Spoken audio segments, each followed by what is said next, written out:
Go. You guys ready to have some fun? Let's go, let's go, let's go. Another late night comedy show with Mike Perkins and Paul Brodo. With a house band, we've called the show tonight.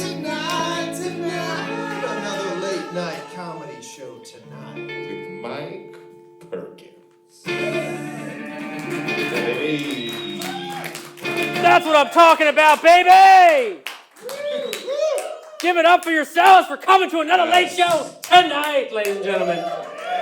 Give it up. Staples Center, baby. Crypto.com arena.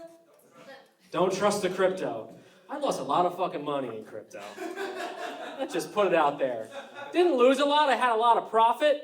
Lost all that profit. So now I'm back to... All right, this is a weird start, baby. I just started talking about my financials. I'm like, anyway, if you guys can Venmo me, that would be amazing. Thanks so much for coming out, guys. Come on, we're going to have a fun show tonight. Mr. Paul Brodo, he couldn't make it tonight. Yes. He pulled his back out. Guys. Raw dogging. Good old raw dog Brodo. Pulled his back out. Can't move, but I'm still gonna finish. You know what I mean? He couldn't, because he's raw dog Brodo. Laying on his back. So give it up for Paul Brodo, though, guys. Give it up. We'll send him this clip. With me, as always, though, it's the best band in the world. It's the show with Adam and Sean, ladies and gentlemen. Come on now, that's us. How you guys feeling? We feeling good? Feeling real good. By show of applause, does anybody in the audience know what that painting is? Come on. Yes. Just curious. Soprano. You get a free drink if you know what it is. Anybody? There it is. Pie oh my from Sopranos, baby. This is Adam got me this for Christmas. I did. It's fucking pie oh my. It's fucking pie oh my, baby. Come on. Look at that. I love it. You got me hooked on the show way late. Last year. I just finished it recently. And I got way hooked, and then I was like, I want to get him something special. And then there you go. It's the best. Yeah. It's the best, guys. Thanks so Well, much. everyone that does the clues, like, this is ridiculous. Nobody gives a shit about I Sopranos. really care about that stupid fucking picture. So what's going on in the world out there? So what's up, guys? You want to start this monologue? Huh? We ready? Also, stick out. We got an amazing show for you guys. We have Subhah Agarwal on the show tonight, ladies and gentlemen. Bada bing, bada boom. She's here headlining the show. We also have Martin Morrow, ladies and gentlemen. He's also here on the show. And we have a special music guest. Madison Montgomery is on the show, too. Along with some sports and a half coming up later. Brian McDaniel, ladies and gentlemen. But right now, what are you guys thinking? You'll get it. You'll get it in a couple minutes. You guys want to start this monologue? What do you think, huh? Let's start this monologue? So check it out. A high school lunch lady in Louisiana was arrested for selling homemade edibles to the students. Yeah, they only found out after a student in history class was like, Abe Lincoln was super tall. And he's right there. Abe, watch out! Hey, sometimes it's okay. I lost a lot of money in crypto, ladies and gentlemen. A lot of money in crypto. Lost it. The 10 oldest people to ever live were all women. Yeah, proving that men die sooner because they're tired of your shit. Gone. Not living till 75 is good for me. You know what I mean? You can keep on living, baby. Came in swinging with that one. Came in swinging. You see what I mean? It's all about like crypto. It goes up, or no, it goes down, up, and then it goes back down. Jokes here. Yeah, we volatile, baby. People who consume more pizza may actually be decreasing their risk of cancer. Yeah. So, take that, every one of my ex-girlfriends. Go to Little Tony's after this, baby. This joke was sponsored by Little Tony's Pizza in North Hollywood. 4 out of 5 doctors recommend Little Tony's. 4 out of 5 doctors recommend Little Tony's. I love it. A new poll has shown that women are more responsive to romance when their stomach is full. Ladies, yeah. Because nothing says I love you more than a mouthful of compliments, just...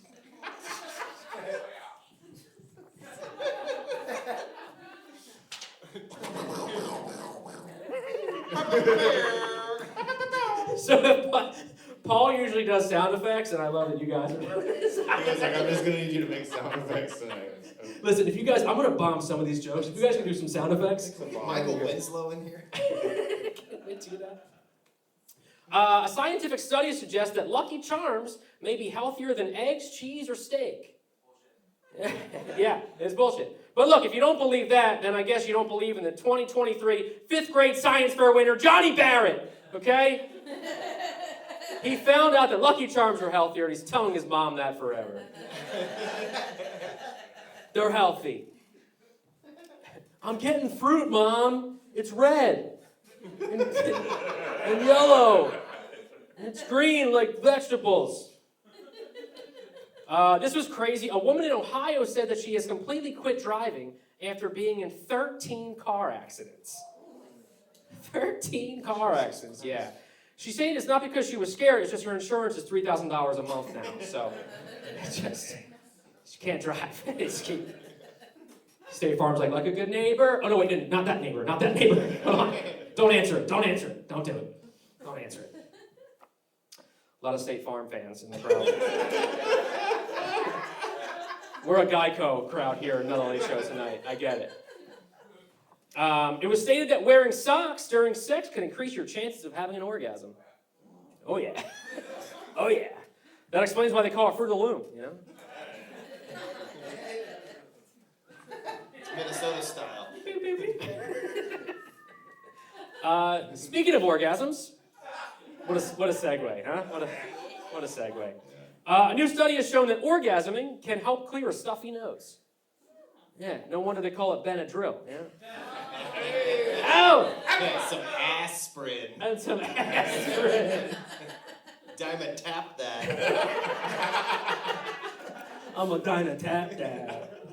And some ladies will argue that, yeah, that explains why they still haven't found a cure for the common cold. All right, I can't. What the fuck? I can't. This is a crazy article I've seen. A 45-year-old software developer says that he pays about $2 million a year to a team of 30 doctors to keep his body young. $2 million, yeah. Along with MRIs, other tests, dozens of supplements, and a vegan diet with a strict workout regimen.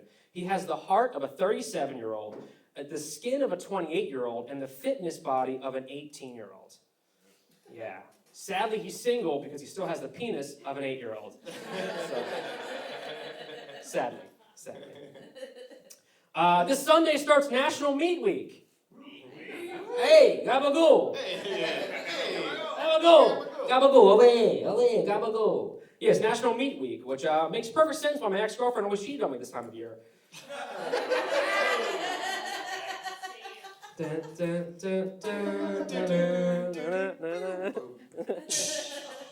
She just loved holidays, I think. She just loved holidays, yeah. It happened a lot for me, so it must have been Groundhog Day for me. Hey. Oh! Come on.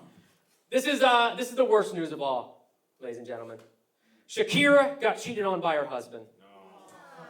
Yeah, her hips don't lie, but her husband definitely does. Definitely does. Yeah. He was hitting it wherever, whenever, together. Unfaithfulness.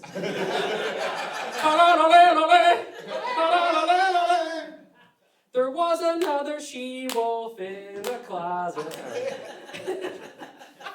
How do you cheat on Shakira, dude? Kidding me? Was he a felon? Oh, she's a felon? That is even hotter now that I found that she's a felon, because she's a she-wolf. All right, I got weird at the end of that. Okay. Whatever. That joke went too long and I don't know where to go from. All right. According to a new study, women are more likely to be attracted to men whose feelings are a mystery compared to men who already shown interest in them. Yeah. And there's no punchline, I guess, ladies. Maybe I'll tell you later. I don't know. Maybe we can talk later. I don't know. Might be a punchline, might be not. I don't know. What are you doing? All right. What are you doing? What are you doing? I lost a bunch of money in crypto. Prince Harry revealed that he once did mushrooms at Courtney Cox's house, where he hallucinated that her toilet was talking to him for hours. Yeah, and coming to it the next day, he got a call from and saying, "Hey, it's Meghan Markle. So nice talking to you last night." Got some Meghan Markle fans in the crowd. Some Meghan Markle fans. I didn't want to be mean to her, but it was just like that article was so funny. It was like, he's talking to a fucking toilet. He's like, "I think we should see other people," and it's like, flush, you know. And finally, a survey has shown that 1 out of 5 men would give up sex for a year to get the perfect beard. Yeah. The other 4 out of 5 men are straight, so. And that's our monologue, ladies and gentlemen.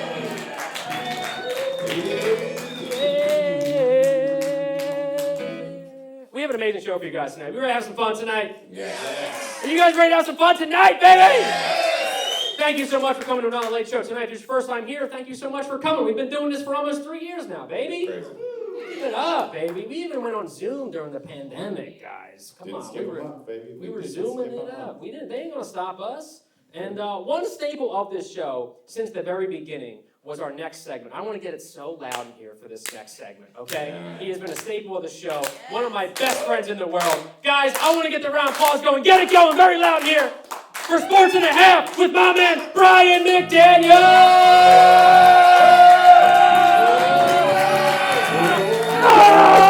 Yes! Sports and a Half! Sports and a Half. It's so sexy. It's Sports and a Half. I don't know why it's sexy.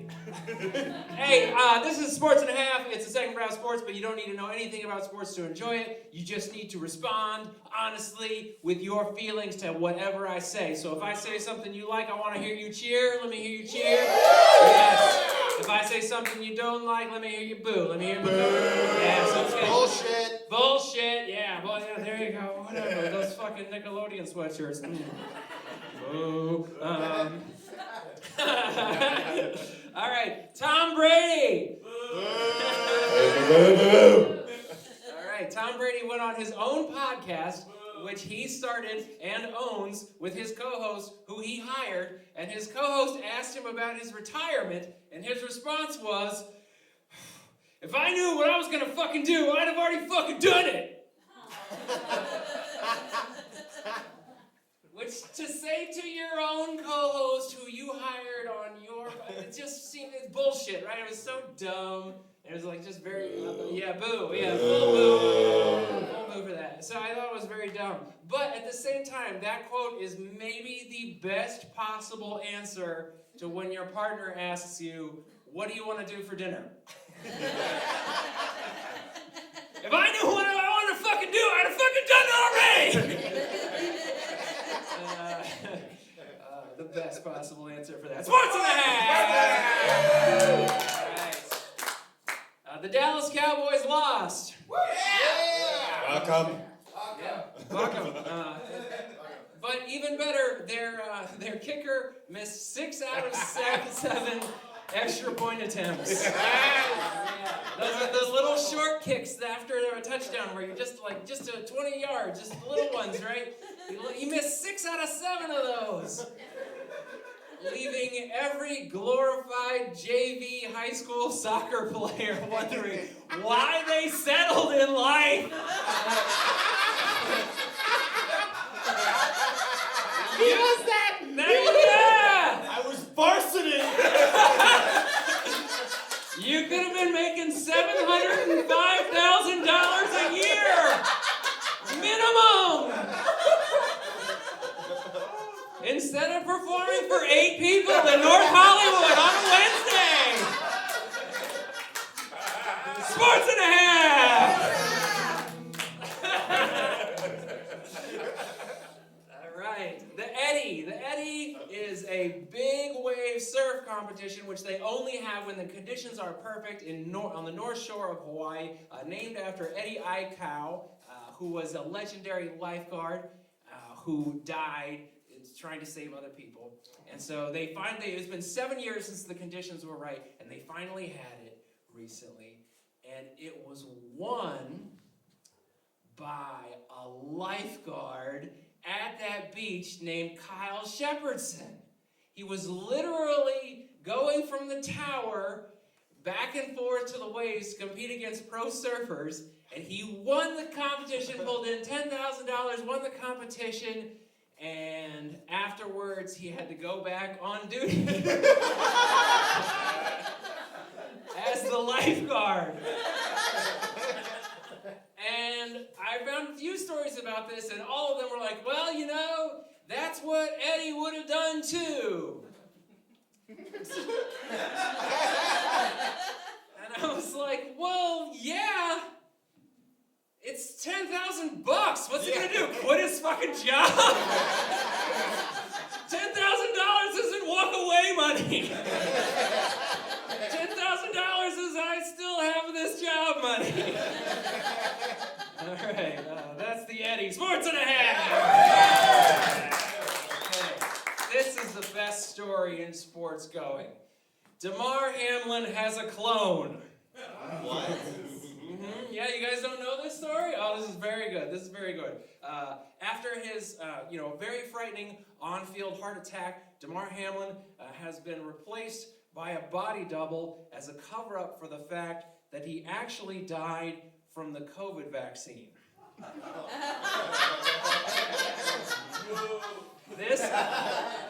This according to anti-vaxxers. Yes. The people who claimed their legs were shaking from the COVID vaccine and not from sitting on the toilet for too long have come up with a new one, which is that this guy really did die, and they're using a fake body double as him everywhere they go. They never see a close-up of him. He's always behind glass. It's fake Damar Hamlin. Wow. Yeah. And I love it. I love it!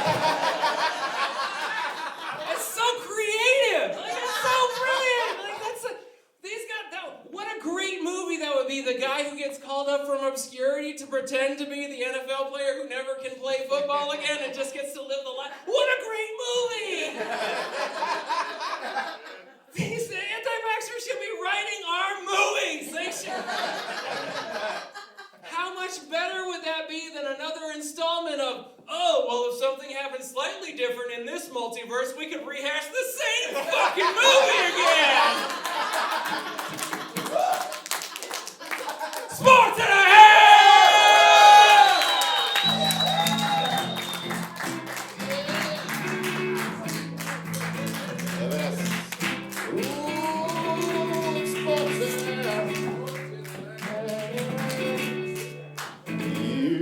Ladies and gentlemen, Sports and a Half, my man Brian McDaniel, ladies and gentlemen.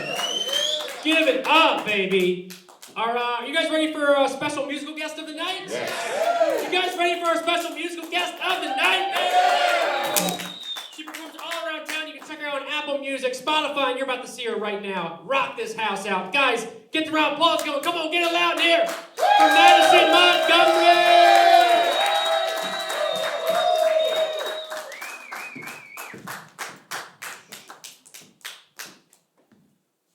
You can keep clapping.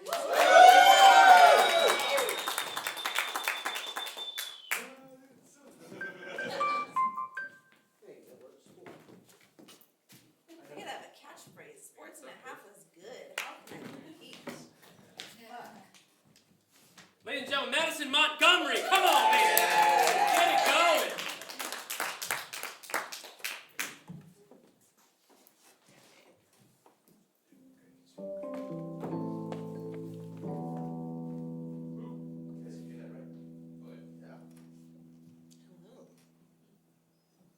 All right, this first song is written and produced half by me. I'll take credit for exactly half.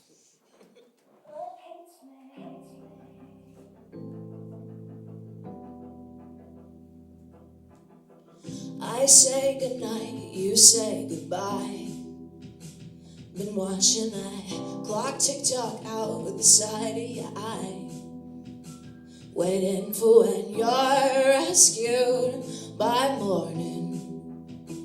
Few days and then this city gets boring. And you call me when you say, come on, I run with the wolves and don't look back. 'Cause 'Cause come on, it's fun with a fool. You showed me that love hates me just as hard as your heart, and it takes me twice as far to get over being under your influence. Yeah, you call me up, I'm down ever since. Keep saving my time for less of more. Love hates me.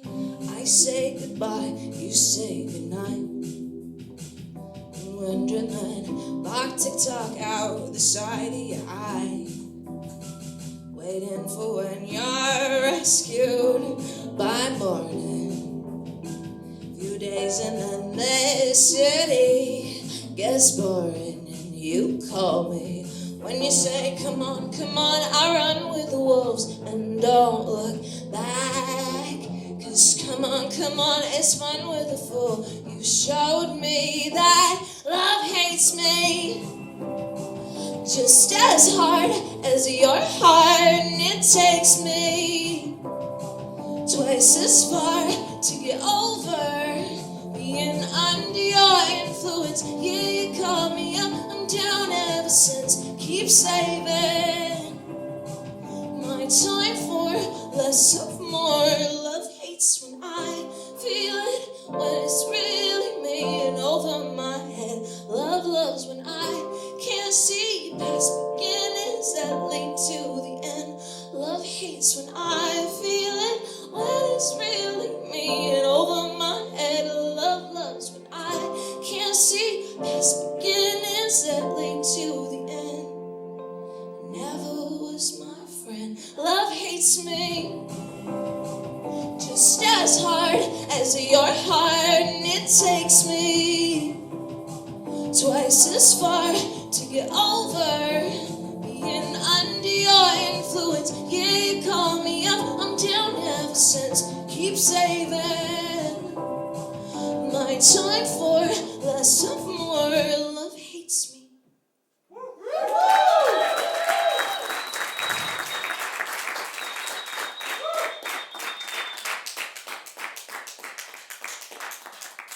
Thanks, guys. All right, this next one is a sing-along. Or not. That's when you're supposed to start.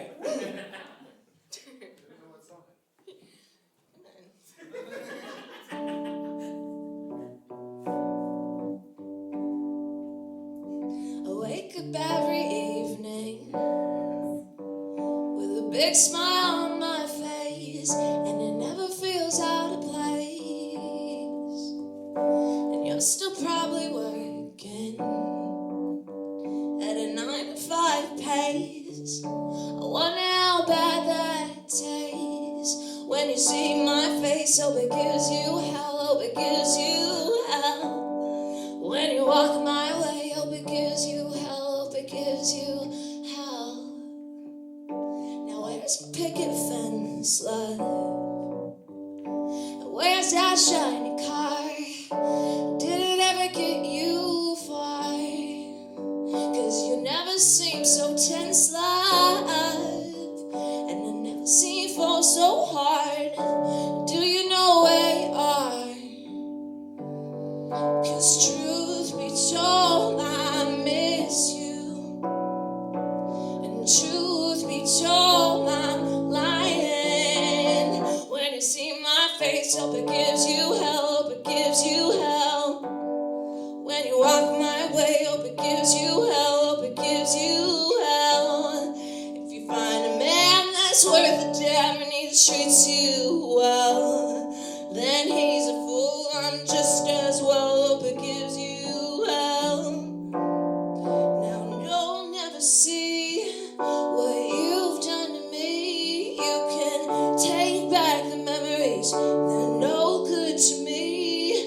And here's all your lies. You can look me in the eyes with a sad, sad look that you wear so well. When you see my face, hope it gives you hell, hope it gives you hell. When you walk my way, hope it gives you hell, hope it gives you hell.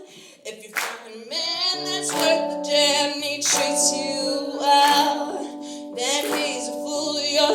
as well hope it gives you hell. When you see my face, hope it gives you hell, hope it gives you hell. When you walk my way, hope it gives you hell, it gives you hell. If you find a man that's worth the damn and he treats you well, then he's a fool. I'm just as well hope it gives you hell. When you see my face, I hope that it will give you hell.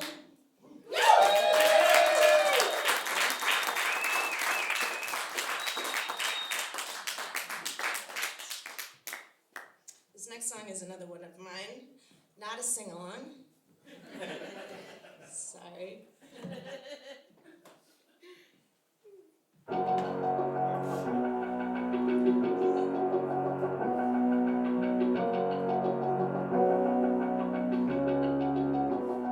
R.I.P.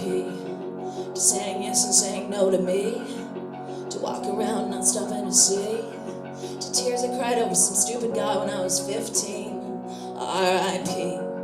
to saying sorry like it was my catchphrase, to taking shit seriously on the bad days, to going in the bathroom with scissors and box bleach.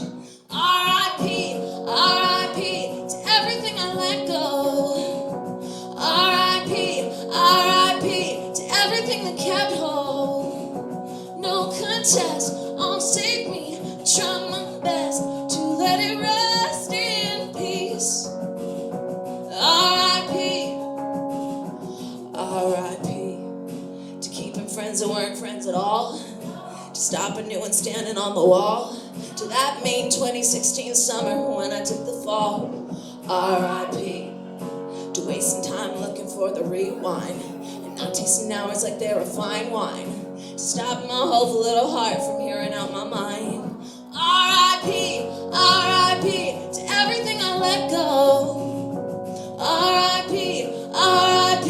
to everything that kept hold. No contest, all save me. I try my best to let it rest in peace. R.I.P. Sorry, not sorry, but I've been doing well. I ran out of gas from every trip to hell. And it's taking mistakes not to repeat myself.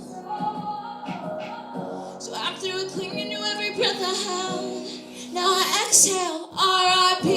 R.I.P. to everything I let go. R.I.P. R.I.P. to everything that kept hold. No contest, all save me. Try my best to let it rest in peace. R.I.P. R.I.P.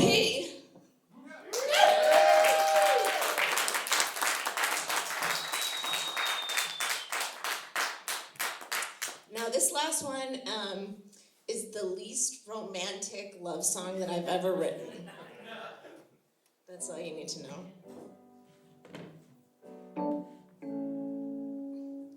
Know you're down, you know I might stick around and just melt tonight. Playing Tetris in the tide isn't ever gonna slip my mind, but I know better than to let me play real world pretend. Been calling up a good time, 'cause they always end. We're just temporary sweethearts, where it counts in all the right parts. You're so good that it's kinda scary. I'm glad it's only temporary. Temporary sweethearts, tell about a street smile, feelings built on graveyards, makes temporary sweethearts, and that's what we are. Can't stand the in-betweens.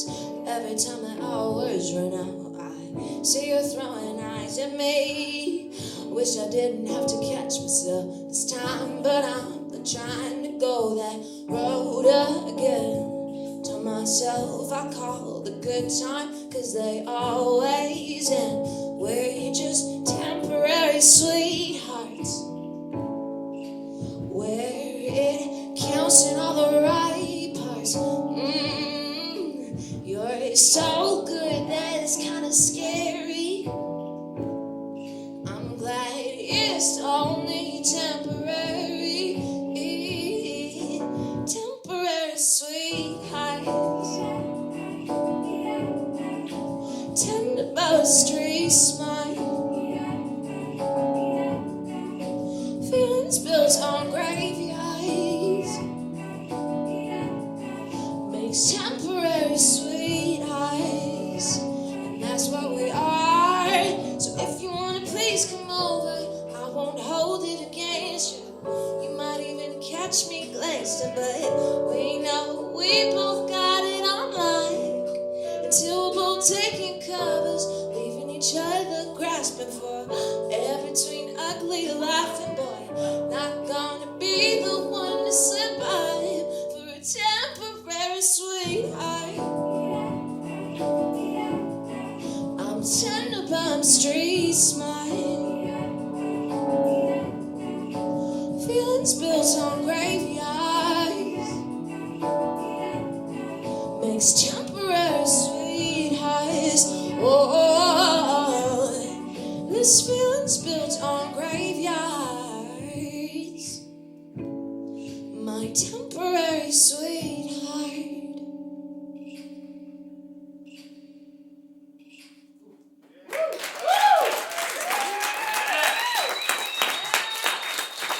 Madison Montgomery,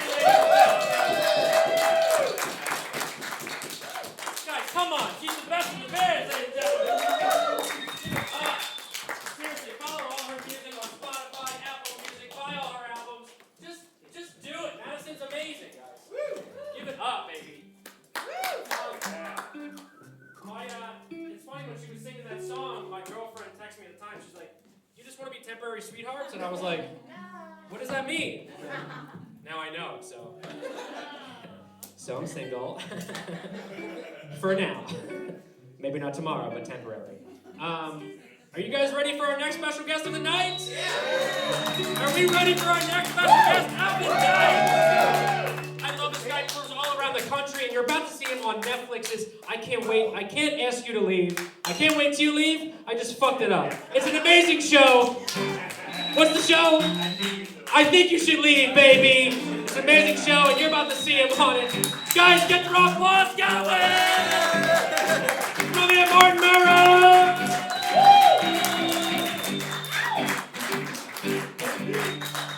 Wow, one more time for Jimmy. Bruce, it's an honor. It is great. This is my first time performing on the set of Castlevania. Absolutely beautiful what you guys have done with the place. Send Dracula my regards. Give it up one more time for Brian, who you saw earlier as well. Brian mentioned the conspiracy theory in NFL. White people get all the good conspiracy theories. Can I just say that? All of it, you get clones, you get aliens, you get lizard people, all that stuff. The only conspiracy theories that black people have is, that nigga's innocent. That's all we care about. Is what black celebrity didn't do the thing they definitely did, right? Favorite one, I'm not sure if you guys remember this guy, O.J. Simpson. He was a football player, did some acting, he was in some Hertz commercials. Maybe he killed a couple people, who knows? We weren't there. Well, there is conspiracy theory within the black community that O.J. Simpson did not kill his wife, Nicole Brown Simpson, and her friend Ron Goldman, but it was in fact his son that did it, and O.J. just helped him clean it up. Wow. How sweet is that, huh? That means in these people's mind, O.J. Simpson, great football player, terrible husband, maybe murderer, but awesome fucking dad. Just out there making sure his son don't go to prison forever. Beautiful. I have a stepdad currently, and me and my stepdad, we just started getting along. I don't know if anyone else here have step parents. Make some noise. Yeah. Right? Okay, that was a good boo. That was a good reason to boo. Because usually you don't get step-parents under, like, great circumstances, right? So my stepdad came in when I was in college, right? I was away at college, and then I came back, and there was just, like, a dude there.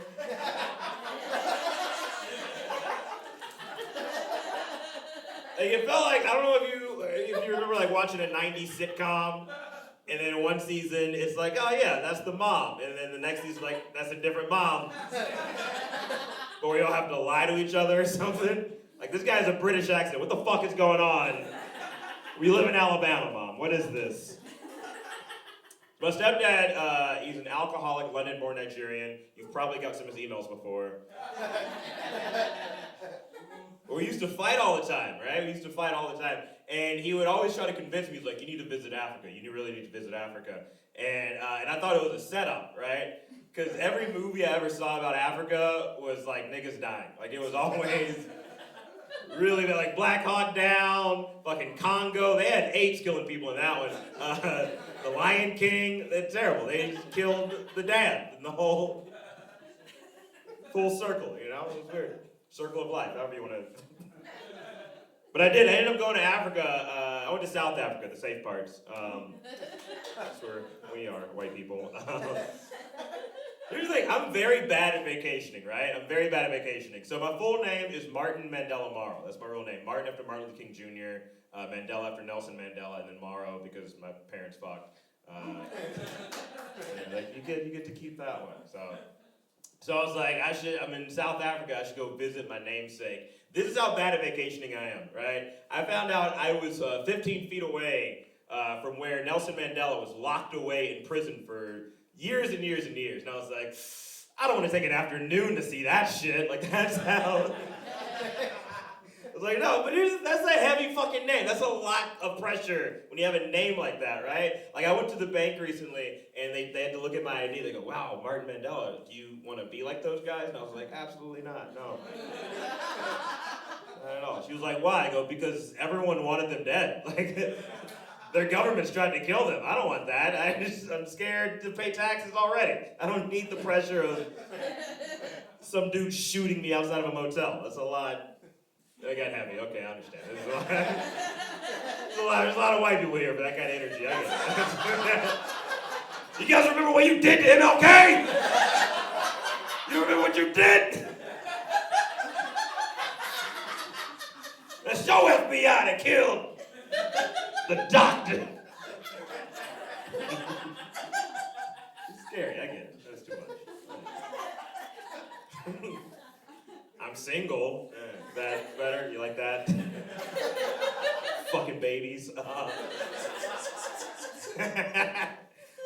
am. I'm single. It's weird being single in your 30s because you have to, like, the pool is not good. It's not like okay, I have a friend, she just turned 36, and she was really excited because she was like, I finally got me a tall guy. Because all she ever wanted was to date a tall guy.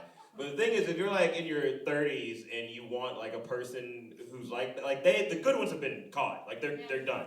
They got them in their 20s. So now you're just like digging through this pile of shit, hoping to find like, oh, maybe I can mold him into something good. But it's just this tall, ugly, he's ugly. He's ugly in the face. But he's got the height, he's ugly as shit, and that's all you have to pick from. Just ugly, dumb motherfuckers. If they're single and tall, and they're not in the NBA, then you have the worst one. I'm sorry. There's this guy walking around fucking lanky, like this, I like basketball too. It's like, yeah, you do, buddy, you do. Good job. I can reach things. Yeah, you can. You can, big guy. Good on you. I think the main reason I'm single is because I feel like I'm dealing with a lot of trauma still. Like, I just started therapy recently. Yeah. Thank you. Love it. Here's the thing, my therapist is a black lady, and what I learned is that it's like 75% my problems, and then the other is celebrity gossip I shouldn't know anything about. Like, recently she was like, hey, I sent you this thing about a cruise ship. You should go check it out. They're looking for comedians. Like, oh, thank you so much. She goes, also, did you know that every year Eddie Murphy and other prominent black male celebrities get on a ship, go to an island, and fuck each other for a weekend? And I was like, why would I know that? And is that the ship you're trying to get me to go on?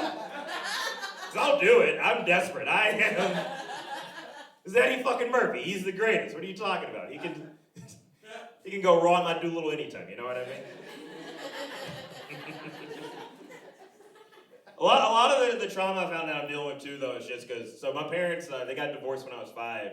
And I don't know if this happened to anyone else where you realize that you're not the reason for your parents' divorce, but you are the reason they got married. That's kind of a hard. So like, oh, you guys didn't love each other at all. You just like, well, fuck, you're pregnant, you haven't. And here we are. But my dad, he dealt with the pressures of a child in a different way. He tried this little thing called crack. He did crack. Anyone else here have a crack dad? No, just me. Okay, fine. Here's the thing I learned though. Crack gives you superpowers, okay? It really does. We're in North Hollywood. You know where to find them. Go there after the show, right? Just observe. Guaranteed you're going to see some crackheads. No teeth, screaming abs. Incredible shape every single time. You've never seen an out-of-shape crackhead. Not once. Not once. Every single time they're in such great shape. And they'll be like fucking shirtless in 30-degree weather. Just screaming, ah! Ah, the dragons! You're like, what the fuck is he talking about? Then he does the most perfect moonwalk you've ever seen in your entire life. You're like, oh shit. This guy's incredible. Is that the dragon energy? Is that what that did? My dad was no different, right? I remember I was 5 years old, and me and my mom came home and found that our car had been sold. And we're like, oh shit, daddy's on that stuff again. So we're walking through our little foyer, 14 feet off the balcony. My dad jumps down and goes, ran! And then ran off into the shadows. And in my 5-year-old brain, I was like, oh shit, my dad is Spider-Man. This is incredible. We gotta call the Avengers, Mom. Some of you may know this or may not know this, though. Crack, cocaine, things of that nature, a lot of drugs like that, they do have a lot of wear and tear on your heart. And unfortunately, as a result of his addiction, my dad did pass away in 2010, right? Now, I'm having a better understanding of, like, you know, why people have to get through the things the way they do. You know, some people use drugs, some people, you know, just fucking shelter themselves away, right? Like I said, I'm in my 30s. I have a better understanding of you know, life and the things we have to do to get through this shit, right? Because it can be difficult sometimes. I'm also able to use that as a good excuse to get out of situations where I am offered cocaine. So recently I was at a party, and these guys were chopping something up with a debit card, so I knew it was cheap shit, right? And he goes, hey, Martin, you want to try some of this? And I go, no, thank you. Cocaine killed my father. Now, I'll never know the high of doing cocaine, but I can tell you the euphoria of ruining someone else's cocaine high. The best. It is the best feeling in the world. I'll leave you guys with this. Another reason I kind of find that I, you know, am dealing with a lot of, you know, depression and shit is because I used to get bullied a lot growing up. I don't know if you could believe that or not, how cool I look right now.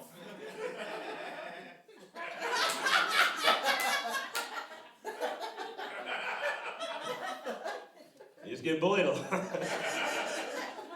Here's what made it worse. I got bullied by both black and white kids, right? Like, my school was majority white, and like the black kids would also bully me. But I learned that black kids bully you into being a better version of yourself, okay? They truly do, right?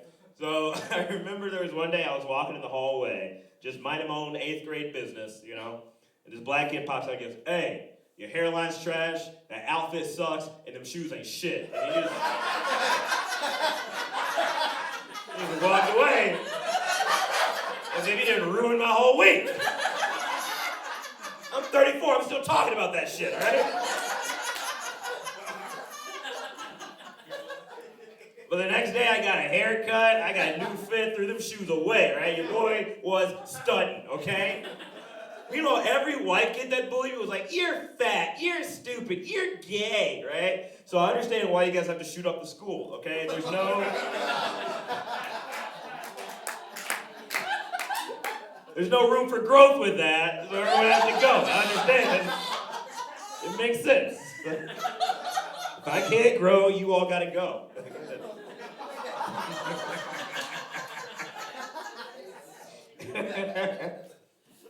But it carries over, right? Like I said, I'm 34 now. I still get bullied, but it's in different ways, right? Because we're all probably in our 20s, 30s, 40s, whatever the fuck. So we don't get a chance to bully each other like the way we used to, right? But now I find, like, does anyone here have kids? Make some noise. Yes. Right? How old's your kid? 19 and 17. 19, so, okay. Do they play video games a lot? No, good. That means you did a good job. Because kids who play video games they're the meanest people. Because they can just be anonymous and they don't give a shit, right? So I play this game called Fortnite. I like to get really high and play Fortnite. If you don't know what Fortnite is, it's a game for children. And me, you know.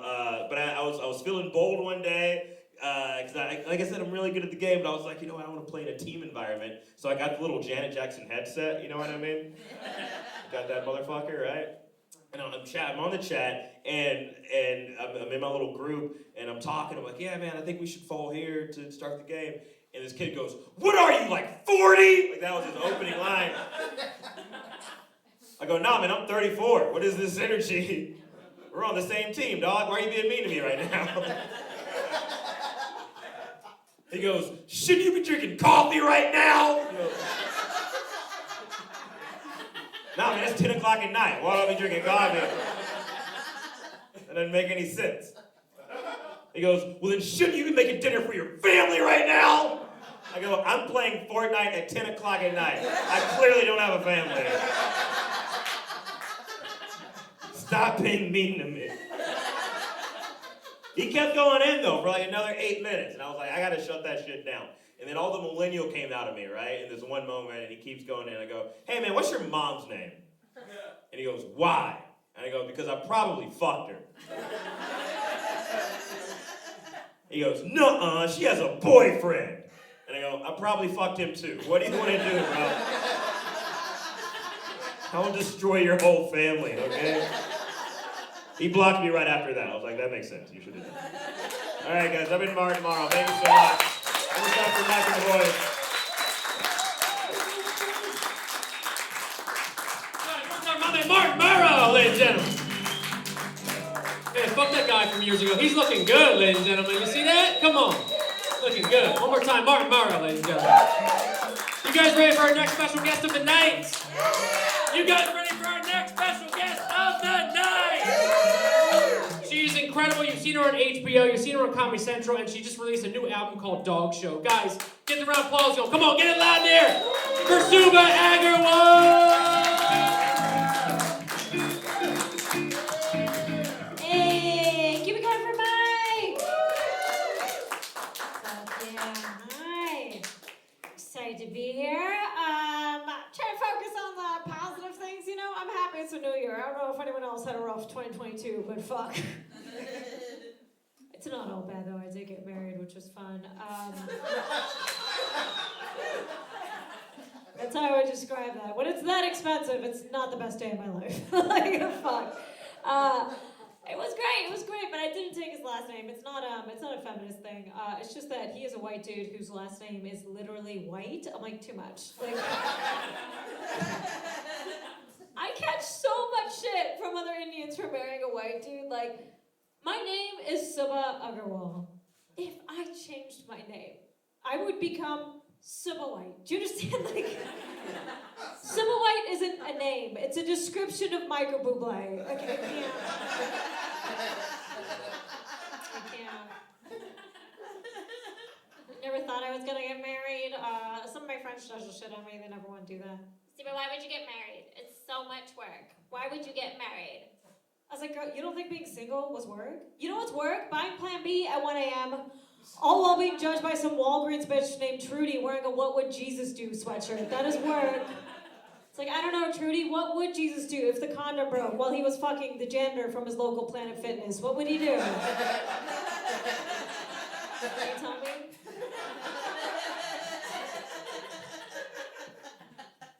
But here's the thing, that my friends aren't wrong. Like, this is my first long-term relationship, and like, you have to work to keep it sexy, right? Which I didn't realize. And that's an issue for me, because honestly, I've never been a sexy person. Like, I've just been a drunk woman, and that has been enough, you know? Like, I don't know what I'm doing. Like, this is how lazy I am. I wasn't even thinking about what I was doing. I was sitting on the couch with my husband, and I wanted to get laid. So I just turned to him, and I went, hey, you wanna... And then I did the penis in vagina hand motion. Yeah, like I was a Republican senator trying to get sex in a men's room. I'm a week away from just tapping under a shower stall. What the fuck am I... Is this turning anybody on?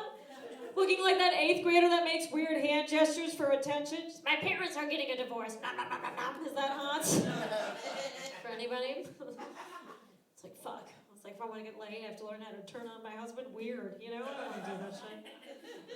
But then I discovered the miracle that is morning wood. I was like, are you fucking kidding me? That is a boner from heaven. I love that shit. That is pre-made. I don't have to make that from scratch, okay?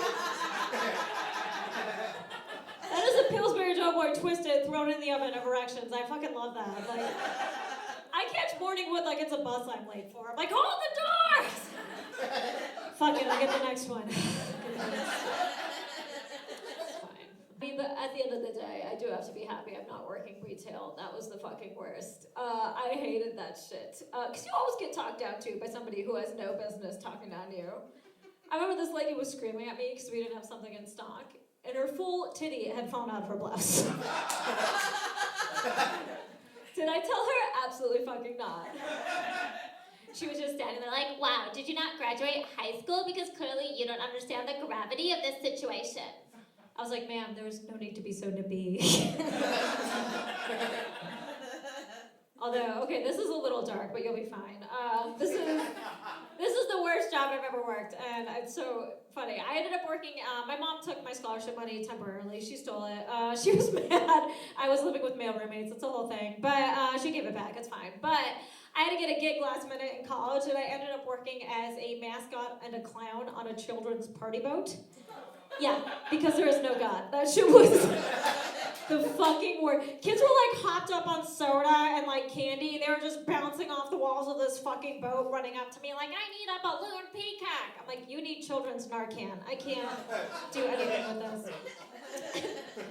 It was me and like another young girl, and like we were the two clowns. And what I would do is I would hide around the boat, jump out, scare the other clown. That's how I had fun, right? And I'm banging around the back of the boat one day, and I see this big metal wall, and there was like this metal box that was like open, and I was like, oh, perfect hiding spot, right? So I like crawl into this box, and as I'm about to shut the door, the security guard comes running in out of nowhere, and he opens the door. It's like, what the fuck are you doing? That's an oven! And I was like, what? And then he went, the door was open because it's broken. If you had shut that from the inside, we wouldn't have been able to get you out. And I was like, oh my God, I cannot believe I was 30 seconds away from pulling the greatest prank of my fucking life. Are you kidding me?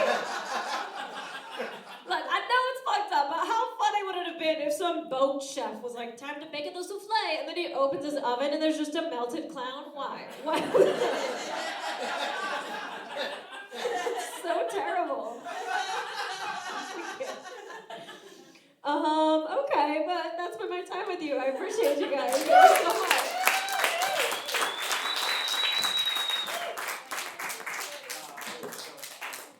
Subhah Agarwal, ladies and gentlemen. What do you think? You want to talk to her for a little bit? Yeah. So, moral of the story is follow your dreams. That's so fucking funny. Jacuzzi. I'm a dead clown on a cruise ship. Holy shit. What is happening? I peaked. That's when I peaked, honestly. I love that. Thanks so much for doing the show. I've been thank wanting to have you on for like years now. I know. You're crushing it all. Like you always fucking crush it every time I see you. Oh, you're too kind. Always so good. This is the nicest man I've ever met. Thank you. It's true. It's true. More compliments, guys, please. More compliments. Well, you're the nicest person I ever met. You actually inspired me years ago. Well, listen. So I produce. If you guys didn't know, I produced the show Hashtags with Hattrick for the past 7 years. It's like an indie improv theater and stuff. And we usually just have improv teams and kind of like the comedians are good, but we have like sometimes open micers and stuff. And you were the first person that ever reached out and emailed and was like, hi, I'm a writer on Jim Jeffries' show, and I've done this. And I was like, holy shit, she wants to do my show? I was like, you can have every single show if you want, like every month. Oh, you're free this date, this date, this date, this date. And that's so awesome that you've just been. I'm still a stage, like, I'm like shitting on what I do, but I cannot stop. It's seriously a mental illness. But like, you know what's funny is there was an Australian comic, and he was like talking about comedians like me, because he had another kid that had fucking seen the doc, and I was like, great. And then he was like, he's like, and here in America they call it stage rat, like that's what it is. Like you like to be, do you know what they call it in Australia? Gig pig. I was like, that's so perfect for me. I am very much a gig pig. Oh, I missed my mom's birthday because I wanted to perform at a Chuckle Hut. I'm a gig pig. Hey, t-shirts, man. I'm a gig pig. Subhah, I'm a gig pig. That's so fucking funny. Well, it shows how hardworking you are, though. Oh, I mean, thanks. I didn't know that you, because I read something about you. Well, you grew up right outside of Chicago, Yeah. right? And you started comedy when you were 17, right? Like, what was that whole process? Like, was that the dream to always do comedy? It's so young to start. Yeah, no, it wasn't always the dream. I got into it because like we moved from an all-white neighborhood to a suburb that had a ton of Indian kids in it. Yeah. And then I was getting bullied so hard amongst the white kids that my mom was like, I don't know, be white. And then like we moved, and like I didn't know anything about Indian people, and then all the Indian kids hated me because they're like, what the fuck is this coconut? And then and then Russell Peters went viral amongst like the Indian kids. Like it was the first stand-up clip I ever saw go viral, and like everyone was sharing his YouTube shit, and I was like, oh my god, if I could be like Russell Peters, all the Indian kids will finally like me. So I was doing it to be popular, which is so stupid. It's like get an eating disorder and become a cheerleader like everybody else. What the fuck? What was I doing? I will So be a dumb. gig pig. I will be a gig pig. So you just started fucking writing like crazy and just kind of getting on stage and stuff. Well, I started writing. I wrote for a whole year when I was 16 because I thought you had to be 21 to do stand-up. And then a world history teacher, one of those teachers that just wants to be really cool. And so he's like trying to brag to the students about his life, but he was bragging about an open mic. It's like, Jesus Christ, dude. Sorry to grade your papers. I had a mic to go to. I know, he was. And he told me about this all-ages open mic at Pressure Cafe. And so I got my parents to take me, and then they forbade me from doing stand-up, and then I snuck out. It was a whole thing. But, wow. yeah, it was wild. And then I quickly discovered comics were like, oh, come to this, they don't card. Yeah. And this was like back when it was like pretty loose, because I look youngish now. When I was like 17, I looked like a fucking infant. And then on top of that, I would carry my homework. I would have They're a like, are you selling backpack. Girl Scout cookies? You're like, no, I'm here for the show. But it genuinely had a fucking backpack and a TI-83. Like, it was not mistakable that I was a child. Because I would, like, bring my homework. And, like, walk into bars. What the fuck? Nobody gave a shit. They're like, I don't know, this weird child wants to be in here. Sure, why People are not? writing jokes in the back. You're doing your homework, too. You're like, what the fuck? I need to get this up. What was your first joke that you ever did? Do you remember that? I When you don't. were that It was age? probably something that Dave Gold something. What the fuck was his name? It was a fake name because he was on some registry. Dave Gold. Is that something I should just casually drop? It's fine. I found out afterward. What a fucking nightmare, bro. You know, like that baby that's like crawling through a construction stress. Like the amount of shit that was just going over my head. I was so fucking sheltered. I was so naive. I didn't know anything. Like when somebody said popping. Were your parents like that? Was Yeah. they very... Yeah. Wow, Like okay. we had an illegal cable hookup, so we could play one channel and record another on the VCR or Oh, yeah. I think it was a VCR. No, it was a we had whatever it was on that. And then I could watch Comedy Central after they slept, because before that I couldn't. Like, I was barely allowed to watch The Simpsons, and my mom hated King of the Hill because she thought it was like, you're going to become an American garbage person that like just stands outside and drinks beer. I'm like, I'm not going to do that. That's not... I'm not going to be like, you know who I want to be like? Boomhauer. That's insane. Like, so wild. You're like, God damn it, Mom. You're like, wait, don't do that. Leave me in my narrow urethra alone. It's so funny. Well, I want to tell us more about your brand new album you just dropped called Dog Show, ladies and gentlemen. So all this hard work pays off, baby. You just released it. Tell us more about your very first album. What was the whole process of going through that? Like, what made the jump to be like, I'm doing this album now? Well, it was actually a point of frustration because, like, it's been like, you know, when people are like, oh, you didn't get that? That's right before you get something. And then it was like literally years, like probably like 3-4 years in a row of like, oh, all of your dreams almost came through. And then I kept being like, oh, I'll just wait to drop everything, because in my head I was like, oh, that's what Ali Wong did. She didn't drop a special until whatever, and then I was like, that way I can choose, it'll be the tightest or whatever the fuck. Yeah. But then it kept not happening, and I was aging out of these jokes, because like the first special is like, it weaves in and out, but it's just one long story about me telling my mom I'm not a virgin anymore. So that's like what the special is based around. And I was like, I can't be like in my 30s and being like, what if my mom knows? Like, I have to get rid of this material. You're like, it's wedding night, first time. Could you imagine? Jesus Christ. Although, oh God, my mom texted me like the wedding. We don't talk about sex. She just said, Subhah, make sure you buy a nice nightie for tonight. I was like, the most disgusting thing you've ever said to me. Nice nightie. I was like, fuck that. I'm wearing the same Star Wars boy shorts I always wear. Just despite my mom. I can't. The force will be strong. Oh my God. But what was I talking about? I got distracted. I got distracted by the nightie. It was coming up with your, like, the special, yeah. So I wanted to just burn it at that point, because it was like so much, it was too much material. So I was like, I burned it. I have my second hour that's done now. I'm just trying to, because I did tell myself if I put out 5 hours of comedy that I was really proud of, I could quit. So I have hour 1 down, and I'm going to record hour 2 this year. 4 more hours you quit. Yes. Because then I feel like I really tried it, it's not my fault. You know what I mean? 5 albums is classic, baby. I'm done.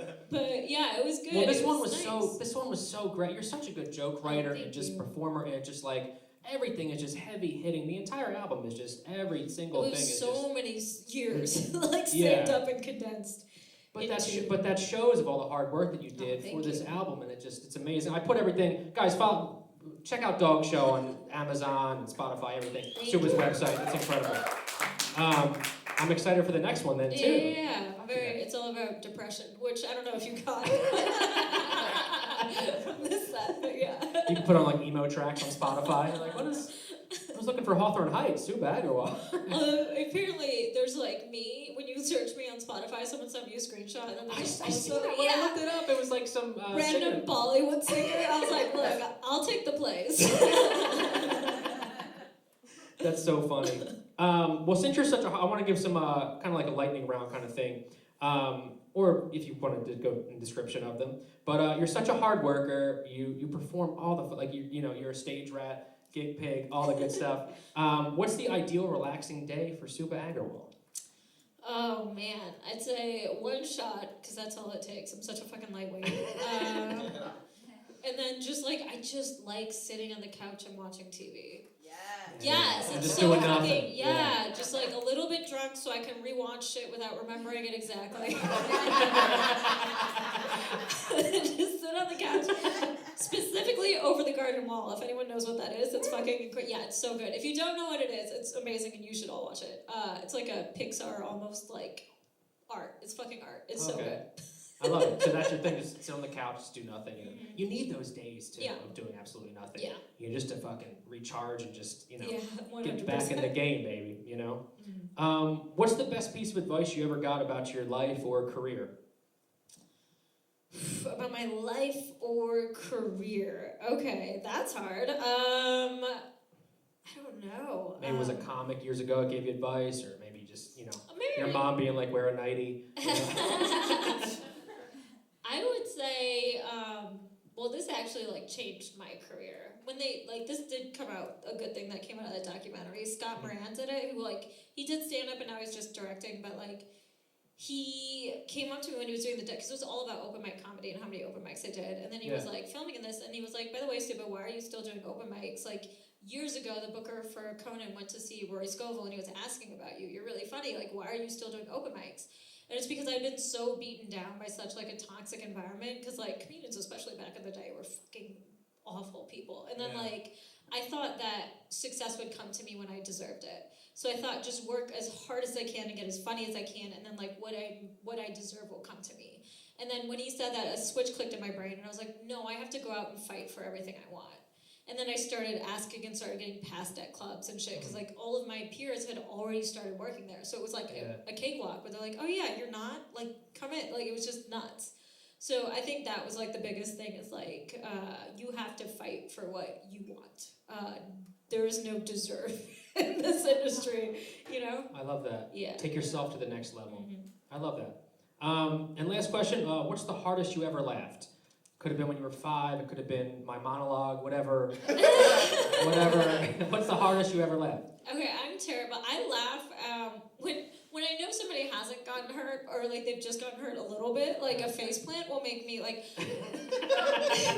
like a Christmas tree fell on my dad on Christmas, and I couldn't help it because I was laughing so hard. It's like, Subhah, there's a tree on top of me, and I was crying. My brother had to come from the other room and lift him up.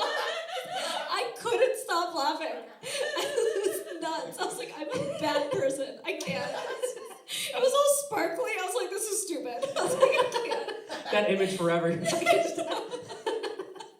was so fun. I knew it was okay, so I feel like less of a monster, but I could not stop laughing. That is so fucking funny.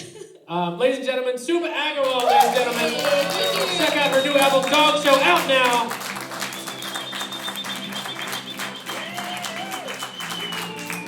Subhah Agarwal, ladies and gentlemen. Are you guys ready to close this show out, baby? Yeah! Are you guys ready to close this show out the only way you can close out another late show tonight? Yeah! Get it loud. Come on, baby. Get it loud here. You want to get it loud? For the best band in the world, it's the show with Adam and Sean.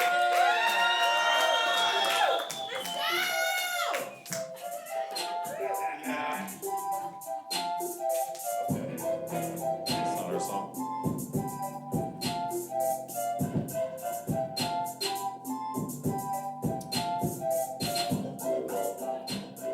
So, hello everybody.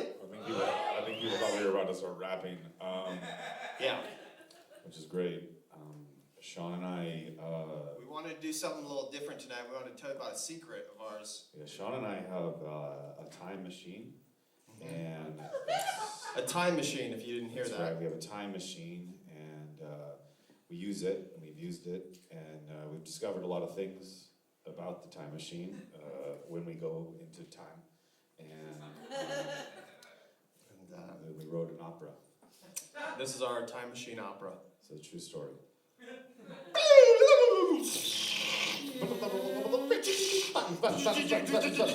Entering the space vortex in time. It's just a construct.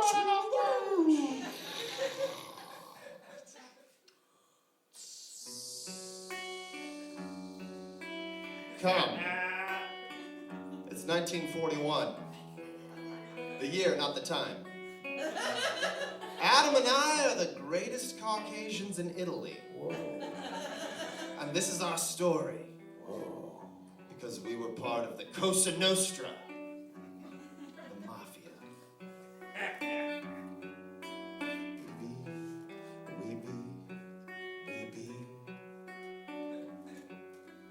We be on the shores in Italy, running that bitch so thoroughly. Mussolini ain't got no shit on me. We be on the shores in Italy, running that bitch so thoroughly. Made some pasta, red wine, and some cheese. suddenly speak Italian like Bella and shit. We never spoke it before, but now we sound legit. We learned all the bad words, couple smooth ones too, like a what up girl, what up with you. I got the big ass house, you come and play with me. No, I'm not really asking, no, I'm kinda demanding. Being like a boss has got the plenty of perks, and I can do what I want, and I can act like a jerk.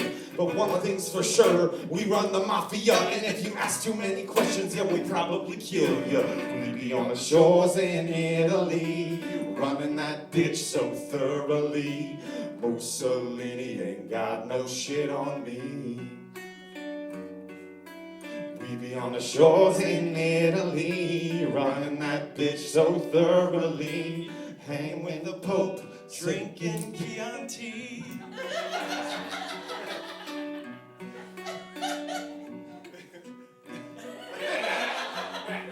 It starts with the business that seems legitimate. We sun-dried tomatoes with oregano in it. And that's just the outside, the inside's cocaine. Boxed up and shipped out and sent out to Spain. How much money did I make her today? Let me explain all the different ways. I robbed 2 dudes, dumped the body in the sea. I lied on my taxes and I made someone bleed. I punched a priest and I laundered some money. Stole candy from a baby and I sold a cannoli.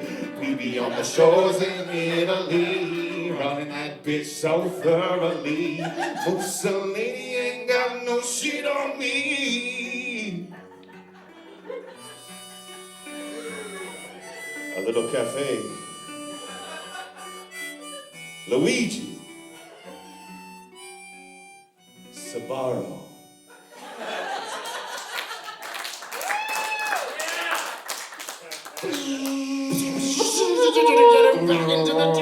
Back into the time machine.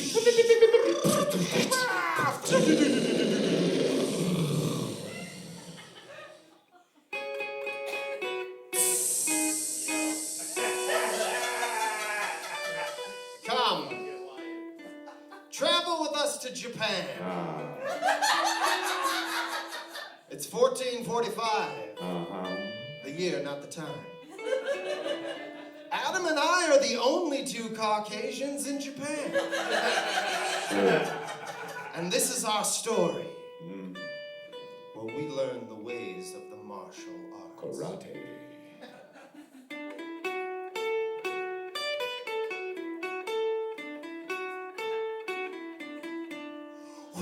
We're the white ninjas, kung fu masters, riding around town in little bitty rickshaw, nunchucks blazing, top-knot waving, kicking white ninjas, baby. We're the white ninjas, kung fu masters, riding around town in little bitty rickshaw, nunchucks blazing, top-knot waving, kicking white ninjas, baby. Raiden! Double Dragon! Creeping, then we crawl, then we sneak into your house. Tippy-toe like a little itty-bitty mouse. You take the left, I take the right. Mission is accomplished when we get the bad guys. I see a guard, I snap his fucking neck. You get one too, now we ain't done yet. I throw a smoke bomb and you throw a kick. And we bust in the wall and we kick him in the dick. Gone! We're the white ninjas, kung fu masters, ride around town. Little baby rickshaw, nunchucks blazing, top-knot waving, kicking white ninjas, baby. With the white ninjas, kung fu masters, ride around town. Little baby rickshaw, nunchucks blazing, top-knot waving, kicking white ninjas, baby. Mortal Kombat!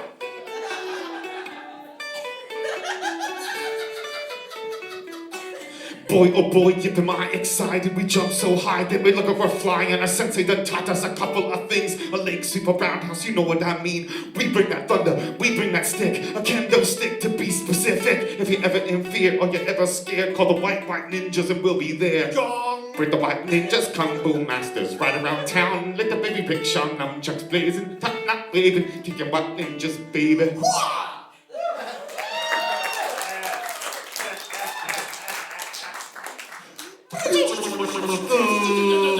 There's one more place to go with our time fucking machine.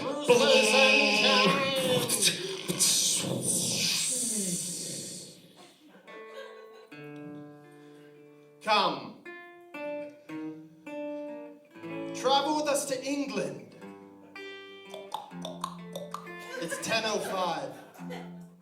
The year, not the time. Adam and I are the greatest Caucasians in all the land. For we fought on King Arthur's court, Knights of the Round Table, like stories of old. And this is our story, our own fairy tale.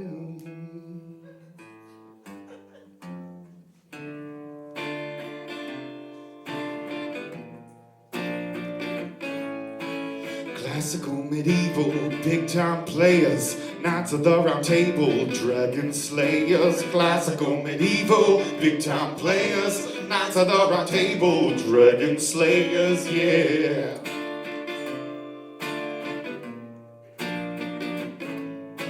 You ever been fed grapes about 2 inches in a bed? Well, if you haven't, then you should, because I highly recommend. And it ain't just about ladies and ladles of stew. Believe me, that's delicious. But it's dangerous too. Today, for an example, an adventure from the king. A dragon stole the princess, and guess who's rescuing? That's right, it's us. So wheeling motherfuckers, better known as the show. Just ask your mother, sucker.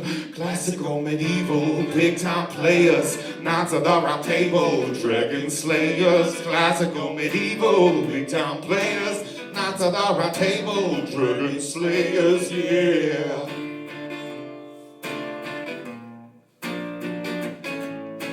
We mounted our steed and headed to the forest. We came upon the dragon's cave and dismounted Dolores. Dolores is our loyal horse, you know that's a fact. We ride the same steed. You got a problem with that? We went into the cave, the dragon turned and said, Take one more step and I'll bite off her head. but we listened not to his words, chopped him head to toe. For this beast was no match for this band called the show. Classical, medieval, big-time players, Knights of the Round Table, Dragon Slayers. Classical, medieval, big-time players, Knights of the Round Table, Dragon Slayers, yeah.